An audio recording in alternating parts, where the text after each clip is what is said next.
जमीन के 3 फीट नीचे दफन था ताबूत। ऐसा हत्याकांड हर किसी की रूह कपा दी। लेकिन इस मर्डर मिस्ट्री के बारे में जानकर आपकी रूह कांप जाएगी। एक शानदार बंगले का गार्डन की जमीन के 3 फीट नीचे दफन था ताबूत, और उस ताबूत में कोई मुर्दा नहीं बल्कि थी एक जिंदा महिला। एक ऐसा हत्याकांड जो कि बेंगलोर में हुआ लेकिन पूरी दुनिया में काफी मशहूर हुआ। एक ऐसा हत्याकांड जिसके बारे में हर किसी को मालूम था, जिसने हर किसी की रूह कपा दी। देखिए, मर्डर मिस्ट्रीज तो आपने कहीं सुनी होगी, लेकिन इस मर्डर मिस्ट्री के बारे में जानकर आपकी रूह कांप जाएगी, क्योंकि ये एकदम हटकर था। बहुत साल पुरानी बात है ये। आज मैं और सुकन्या आपको ये कहानी सुनाने वाले हैं। कब इसकी कैसे शुरुआत हुई, आइए मैं आपको बताती हूँ। तो जैसे मैंने कहा, बहुत साल पुरानी ये कहानी है, और ये कहानी है बेहद खूबसूरत महिला जिनका नाम था शाकिरा खलीली। उनकी ये मैसूर राजघराने के दीवान की बेटी थी। ये इतनी खूबसूरत थी कि जो भी इन्हें एक बार देख ले वो इनकी खूबसूरती का कायल हो जाए।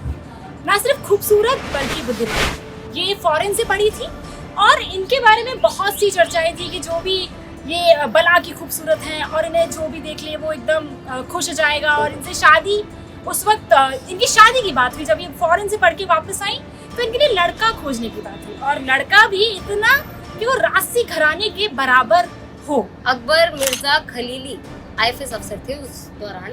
ऑस्ट्रेलिया में भारत के राजदूत एम्बेसडर थे। उनसे इनकी शादी हो गई, और शादी के बाद 3 बेटियां भी हुई। और सुकन्या, बहुत अच्छा उनका जीवन था। 25 साल उनकी शादी को हो गए थे। 4 बेटियां थी। 4 बेटियां थी। हाँ, उनमें से एक बेटी का जिक्र यहाँ पे कर ले, सबा। अब क्यों कर रहे हैं, आगे आपको इसके बारे में बताएंगे। सबसे छोटी बेटी थी, बहुत करीब भी थी अपनी माँ की, और एकदम अपनी माँ की तरह दिखती थी एकदम। और अब कहानी में ट्विस्ट कैसे आएगा वो भी बताएंगे। तो जिंदगी बीत गई थी, सब बढ़िया था, बस उनके मन में ना एक चाहत थी। सुकन्या, क्या चाहत थी? वो चाहत थी एक बेटी। हमारा समाज है, आप नकार नहीं सकते कि अगर आपकी 4 बेटियां हैं तो एक महिला के मन में कहीं ना कहीं ये रहता है कि एक बेटा हो जाता तो दुनिया बहुत खूबसूरत हुई। और यही चाह भी शाकिरा खलीली के मन में कहीं ना कहीं जरूर थी। बिल्कुल। और इसी की वजह से आगे ये जो पूरा हत्याकांड है ये भी हुआ। कैसे हुआ उसके बारे में भी आप जानेंगे, तो रफ्तार से आपको ये कहानी बता देते हैं। तो शादी के इतने सालों के बाद एक पार्टी में उनकी मुलाकात होती है मुरली मनोहर मिश्रा से, जिससे वो काफी इम्प्रेस हो जाती है। वो भी राजघराने में नौकर हुआ करता था। प्रॉपर्टी यानी संपत्ति और टैक्सेशन में बढ़िया तिगड़मबाजी थी, बहुत जानकारी थी उसकी। उसके बाद मुलाकात इन दोनों की होती रहती थी। वो तो जादू चला गया था। और शाकिरा इनके प्रॉपर्टी और टैक्सेशन की नॉलेज से इतनी ज्यादा इम्प्रेस हुई कि इन्होंने उस पार्टी में उन्हें अप्रोच किया कि क्या आप मेरी प्रॉपर्टी और मेरा टैक्सेशन देखेंगे। हाँ। क्योंकि जो अकबर खलीली थे एम्बेसडर होने की वजह से अक्सर बाहर रहा करते थे, और प्रॉपर्टी संपत्ति शाकिरा के पास इतनी ज्यादा थी, संपत्ति बहुत, कि उसका एक इंसान ध्यान नहीं रख सकता था। शाकिरा को इतनी नॉलेज भी नहीं थी। इसी के चलते ये दोनों अक्सर मिलने लगे। और ये शख्स यहाँ पर बहुत महत्वपूर्ण है इस पूरे हत्याकांड में, क्योंकि यही वो है जो आगे जाके से अंजाम देने वाला है।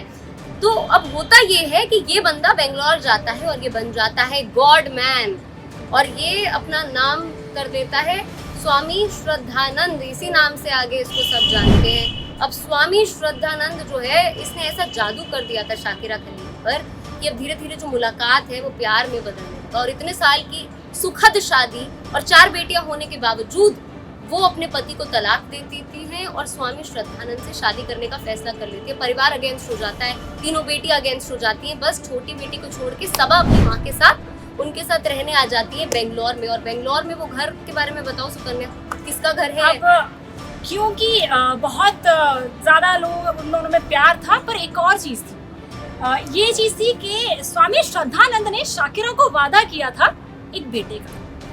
बेटे का वादा, जो मन में ख्वाहिश तो थी, अब एक वादा और मिल गया, एक साथी और मिल गया, तो उन्हें लगा कि अब जो है मेरा सपना जो बेटे का था वो पूरा हो जाए। और शायद यही वजह रही होगी कि उन्होंने दूसरी शादी कर ली, क्योंकि उनकी शादी में कोई दिक्कत नहीं थी, तो बेटी रहने आ गई बेंगलोर में। हाँ। शाकिरा का ही था, आपको बताया कि खूब दौलत संपत्ति थी, और वो रह रही थी। शादी को 5 साल हो गए थे। बेटी सबा जो है मॉडलिंग करना, खुशहाली जिंदगी चल रही है। और अचानक से सबा, क्योंकि धीरे धीरे यंग एज में थी, तो सबा ने कहा कि मम्मा मुझे मॉडलिंग करनी है, और मुझे मुंबई जाना है। तो क्योंकि शाकिरा बहुत ओपन माइंडेड थी, बहुत खुले ख्यालात की महिला थी, उन्होंने कहा ठीक है तुम चली जाओ बॉम्बे।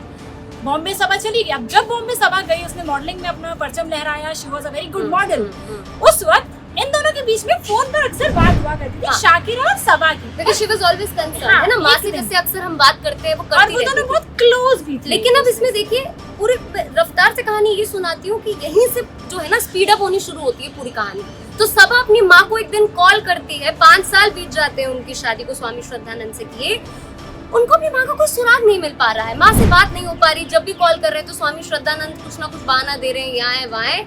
अब उसके दिमाग में शक आ गया है और शक का जो कीड़ा आ गया है, उसके बाद वो सोचती है कि अब तो जाना पड़ेगा माँ से मिलने के लिए बेंगलुरु पहुंचती। तो वो बॉम्बे से फ्लाइट पकड़ दिया, अपना काम धाम छोड़ दिया। उन्हें लगता है माँ जरूरी है, और जरूरी भी है क्योंकि वो सबसे ज्यादा उन्हीं से प्रेम करती थी। वो घर आई, बेंगलोर आई, देखा गेट खुला, स्वामी श्रद्धानंद खड़े हुए थे, उनसे पूछा माँ कहाँ है। पूरा घर खंगाला, माँ नहीं थी। स्वामी श्रद्धानंद ने बहुत बहाने बनाए कि वो यहाँ गई हैं, वो शादी में गई हैं, उनकी तबीयत खराब है, वो ठीक नहीं है, किसी हॉस्पिटल में है। अंत में उन्होंने जब बहुत दिन बीत गए और सबा नहीं मानी तो उन्होंने ये कह दिया कि क्योंकि तुम्हारी माँ प्रेग्नेंट है, तुम्हारी माँ को बेटे की चाह थी, अब वो पूरी हो रही है, और क्योंकि उनकी उम्र ज्यादा है, कॉम्प्लिकेशंस बहुत ज्यादा है, तो वो न्यूयॉर्क के हॉस्पिटल में चली गई। अब सबा पढ़ी लिखी थी, बिल्कुल सही, सभी सबा पढ़ी लिखी थी, उन्हें पता था कि कहीं ना कहीं कुछ तो दिक्कत है। उन्होंने क्या किया, दाल में डाला है। उन्होंने क्या किया, फोन किया न्यूयॉर्क के हॉस्पिटल में, जहाँ से पता चला कि शाकिरा खलीली नाम की कोई महिला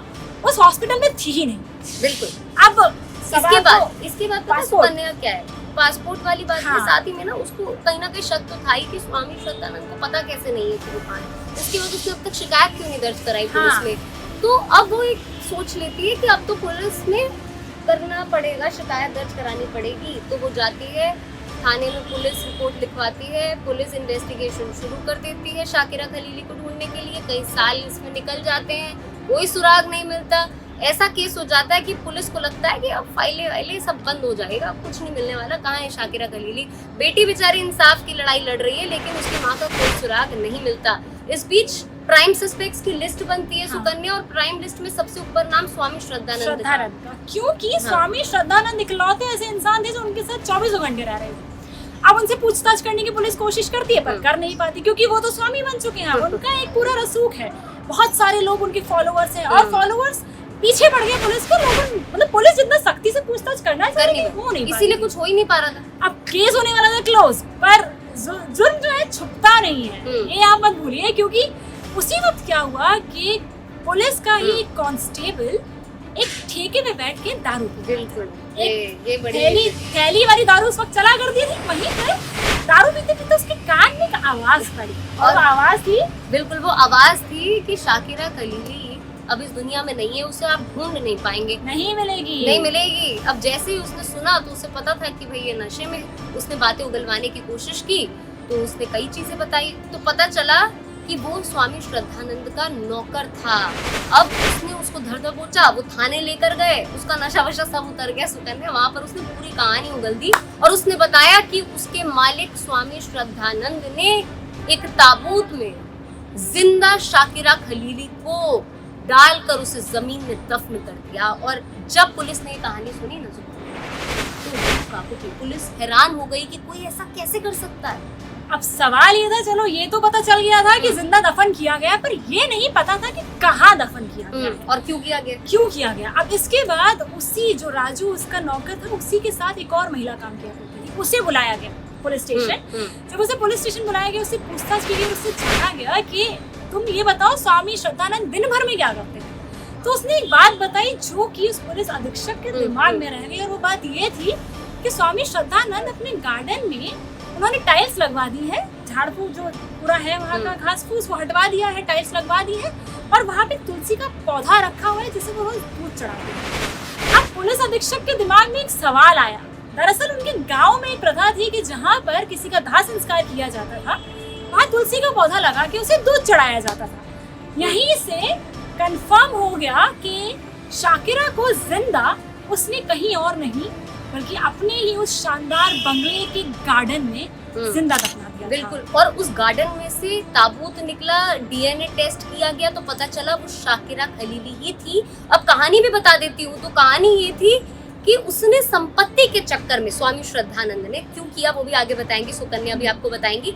उसने ये किया कि नशीला पदार्थ उसकी चाय में मिलाया, खुद ही बनाई, अपने हाथों से पिलाया, अपनी बीवी को बेहोश हो गई। जब वो बेहोश हो गई तो जिंदा पत्नी को उसने ताबूत में डाला, जो उसने खास तौर पर कारपेंटर से ये कहकर मंगवाया था कि एंटीक गुड़िया रखनी है। उस ताबूत में अपनी बीवी को रखा और उसे नीचे, जमीन के नीचे गाड़ दिया, उसके ऊपर टाइलें बकायदा लगाई। और सुकन्या, अब ये क्या संपत्ति का मामला है, इसके बारे में भी आप बता दें, क्यों किया उसने, क्यों अंजाम दिया? संपत्ति अब आप मान सकते हैं क्योंकि बड़े खानदान की थी, काफी पैसा था, उनकी माँ से उनको जो मिला रियासत में वही वो अपनी बेटियों को देना चाहती थी। अब जब उन्होंने फैसला किया कि वो संपत्ति उनकी, क्योंकि कहीं ना कहीं पीठ पीछे स्वामी श्रद्धानंद इनकी थोड़ी थोड़ी करके प्रॉपर्टी बेच रहे हैं और उन्हें समझ तो आने लगा, शाकिरा को समझ आ गया था कि प्रॉपर्टी बिक रही है, कुछ गड़बड़ है। अब जब ये बात सामने निकली, इन दोनों में झगड़े होने लगे प्रॉपर्टी को लेकर। और स्वामी श्रद्धानंद ने शुरुआत से शादी ही प्रॉपर्टी के लिए की, बिल्कुल उसे कोई प्यार नहीं था। शाकिरा को उनसे प्यार था पर उन्हें उनसे कोई प्यार नहीं था। तो ये पूरा जो मसला था ये एक संपत्ति का, बिल्कुल उसे लगा कि तो अपने बेटियों में सब बांट दे कि तो मेरे पास कुछ रहेगा नहीं, तो इसकी कहानी खत्म कर दो और ऐसे कर दो कि मर्डर भी ना करना और उसका कोई सुराग ना मिले। तो उसने इस पूरी वारदात को अंजाम दिया। रूह कपा देने वाली ये कहानी है और सबसे हैरान कर देने वाली ये बात है कि सुकन्या जब निकाला गया उस ताबूत को, बाद में जब ये पूरा केस सामने आया तो फॉरेंसिक डिपार्टमेंट ने बताया जब ताबूत खुला ना, उस पर नाखूनों के निशान थे कि महिलाओं के अमूमन नाखून बड़े होते हैं। तो अब आप खुद ही सोचिए कि शाकिरा जिंदा थी, उस बात से पता चला कि जब वो उसकी आंखें खुली होंगी क्योंकि बेहोशी की हालत में डाला, बिल्कुल जब होश में आई होगी तो कोशिश की होगी उसने ताबूत से निकलने की। हजारों नाखूनों के निशान थे, क्या बीती होगी उस महिला पर, क्या मुझे लगता है सिचुएशन रही होगी। सुकन्या सोच के दिल दहल जाता है। दम घुटा होगा उसने बाहर निकलने, क्योंकि वो 3 फुट नीचे थी तो कोई उम्मीद है। और उसके ऊपर से तुम ये भी मानो कि उस ताबूत को उसने कील से ठोक कर बंद कर दिया था कि वो बिल्कुल भी बाहर ना निकले। और इससे भी ज्यादा हैरान करने वाली बात ये थी कि वो वहाँ पर डांस किया करता था, पार्टीज होती थी, इसीलिए इसका नाम है डांसिंग ऑन द ग्रेव नाम से इस केस को जाना जाता है। इसके बारे में आज हम क्यों बात कर रहे हैं, 2 कारण है। पहला ये कि इंडिया टुडे ओरिजिनल शो है, वो आपको अमेज़न प्राइम पर देखने को मिल जाएगी। डॉक्यूमेंट्री है, सच्ची घटनाओं पर आधारित है और साथ ही में वही श्रद्धानंद जिसकी हम बात कर रहे हैं वो फिलहाल जेल में बंद है, 80 साल का हो गया। सागर जेल में बंद है, 80 साल का हो काफी बूढ़ा हो चुका है और अब उसे रिहाई चाहिए। उसका ये मानना है कि जब राजीव गांधी के हत्यारों को रिहाई मिल सकती है तो मुझे भी मिले, और उसने अब इसके लिए अर्जी भी डाली है। लेकिन इस तरीके की घिनौनी वारदात को अंजाम देने वाला आदमी है या जानवर, ये तो ये आप खुद जब ये डॉक्यूमेंट्री में जब बात भी की गई है पुलिस अधीक्षकों से, तो उन्होंने भी कहा है कि ऐसे दानव को तो जेल में अंदर रखना ही बेहतर है।